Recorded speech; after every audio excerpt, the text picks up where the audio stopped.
இந்த பருவ காலத்தில் குறிப்பாக இந்த கோடைக்காலம் வெயில் மிகவும் மற்ற ஆண்டுகளை விட இந்த ஆண்டு மிக தீவிரமான நிலையில் இருக்குது. ஒரு 10 மணிக்கு கூட வெளியில் போக முடியாத அளவுக்கு வெயிலினுடைய தாக்கம் ரொம்ப அதிகமாக இருக்குது.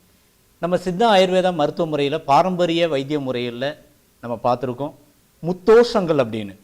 அதாவது தொப்புளுக்கு கீழே வாதம், நெஞ்சுக்குழிக்கு கீழே பித்தம், அதே தொண்டைக்குழிக்கு கீழே நெஞ்சு பகுதி என்பது கபம்.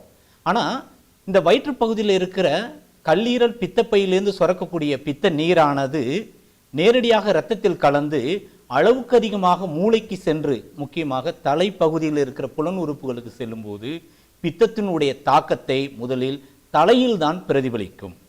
அப்போ வெயிலில் அளவுக்கு அதிகமாக அலையக்கூடியவங்க தெரியக்கூடியவங்கெல்லாம் பார்த்தோம் அப்படின்னா முதல்ல தலைவலி மயக்கம் வருது அப்படின்னாலே இது பித்தத்தினால இருக்க வாய்ப்பு இருக்குது அப்படின்னு சொல்லுவாங்க.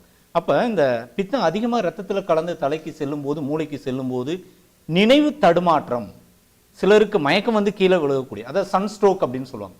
சன்ஸ்ட்ரோக் அப்படின்னு சூரிய ஒளி தாங்காமல் மயங்கி கீழே விழுகக்கூடியதும் பித்தத்தினுடைய முதல் அறிகுறியது.